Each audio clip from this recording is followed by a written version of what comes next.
Welcome back to FPTV. I'm Dan Longtin. And I'm Hanna Bauer, and this is the news.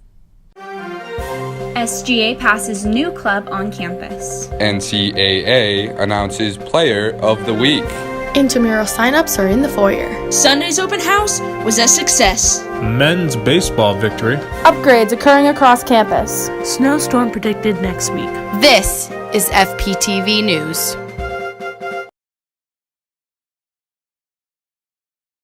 For the first time in recent Pierce history, the information desk in the glass foyer is selling 32 Red Sox tickets for $20 each on April 10th at 11 a.m. Tickets are first come, first serve, and only one ticket per person is allowed. This is one of the first times Red Sox tickets are being sold to students. The game will be played on April 27th at 4:05 p.m. The bus time is to be decided, but is estimated to leave at 1 p.m. Derek Scalia is the advisor for the trip. This ticket event is sponsored by Student Involvement and PAC. Students will need to bring their student ID to take advantage of this opportunity. Now on to Margaret at the Granite State Youth Summit. Hello, this is Margaret O'Connell reporting at the 2019 Granite State News Collaborative Youth Summit on mental illnesses. The students broke into groups and discussed their view on mental health. They went into what their school was doing correctly and what they wanted to be fixed. Olympic gold medalist Hanna discussed with us her view on pressure in regards to mental health. Ways that I handled it, and in some cases didn't handle it well, made me both stronger, and I also learned from it because failure in moments of great pressure is actually a relief in the long run, because you learn that you can survive and come out the other side. That in turn relieves the pressure. So the mental aspect of sport is one that's increasingly important. The day was a success, with therapists and counselors having new insight on how to proceed to help their students' mental health. All right, that was the Youth Summit. I am Margaret O'Connell, and back to you guys in the studio. Thanks, Margaret. The Clothesline Project will be coming to campus on Tuesday, April 9th, in hope of raising awareness about domestic and sexual violence. On Tuesday, April 2nd, there was a 3-hour-long t-shirt making pre-event held in the Cheshire Community Center. The event was open to anyone on campus and gave those who attended the chance to create personalized t-shirts.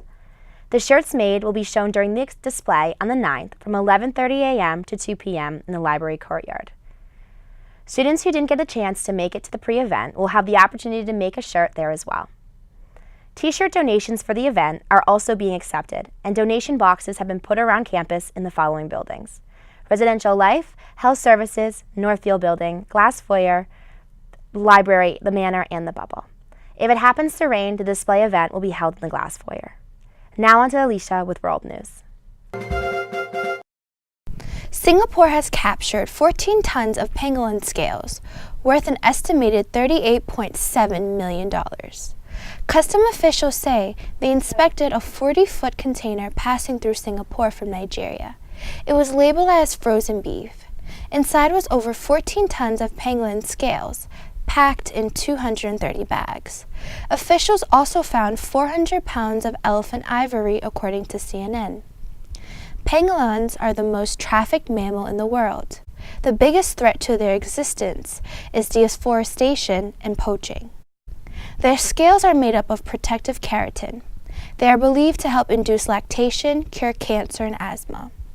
Although science has not supported these claims, the demands are causing many species of pangolins to be endangered. There are 8 species of pangolins, and all are protected under national and international laws. The Chinese pangolins are critically endangered and are one step above becoming extinct. Singapore and Hong Kong are seizing scales at shipping hubs to deter illegal animal smuggling. Back to the desk. Thanks, Alisha. Now on to Dan with sports. Thanks, Hanna. Saturday, April 6th was a busy day for Franklin Pierce Athletics. A softball doubleheader between the Ravens and Adelphi proved to be a tale of 2 different games. The Ravens dropped the first game by an 11-2 score. Adelphi used a 7-run third inning and tacked on 4 more runs in the 5th inning on 13 hits to draw the mercy rule. However, things would go much differently for the Ravens in Game 2. The Ravens jumped out to a 3-0 lead with sophomore pitcher Sirena Zemaitis wheeling and dealing on the mound. She didn't allow a hit until the 6th inning, but despite the stellar pitching, the Ravens would blow the lead and head to extra innings. In the 10th inning, junior Ashley Conway smacked a walk-off single, giving the Ravens the 4-3 win.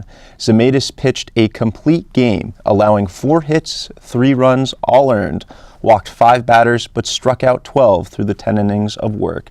The Ravens return home on Wednesday, April 10th, when they play host to interstate rival Southern New Hampshire. First pitch is set for 3 o'clock from the Bisaccia softball complex. While softball managed to split their doubleheader down at Pappas Field, the Ravens baseball couldn't earn a win against the visiting Lemoyne Dolphins. The Dolphins swept the Ravens, winning by 8-1 and 16-12 scores. The sweep marked the first time in nearly 11 years that the Ravens were swept in a doubleheader at home. That last happened on April 21st, 2008.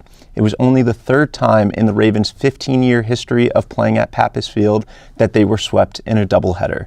The Ravens used 8 different pitchers and over 400 pitches to get through the 2 games against the Dolphins. The first game was hardly a pitcher's duel, seeing a combined 28 runs and 31 hits. Ravens starter Anthony Matarazzo left the game with an apparent injury after 2 innings. Things soon fell apart quickly for the Ravens en route to the 16-12 defeat. In Game 2, the Dolphins held a 2-1 lead till the 8th inning before plating 5 runs. Ryan Murphy threw a complete game for Lemoyne, striking out 10 while allowing only a run. For the Ravens, Brad Roberto provided the lone run. He also picked up 2 of the Ravens' 4 hits. The Ravens close out their homestand on Wednesday, April 10th, against SaintCeil. First pitch from Pappas Field is set for 3 o'clock. Now, on to weather with Bri. Thanks, guys. It's spring here in Ringe, and the temperature is going to be in the high 70s and low 60s throughout the whole week. There are chances of some showers on the weekend and on Thursdays and Friday, but for the rest of the week it should be sunny and just like this. So enjoy the weather, get outside, get your kayak, and enjoy the spring. Back to you guys in the studio. Thank you for watching FPTV. I'm Hanna Bauer. And I'm Dan Longtin, and tune in next week.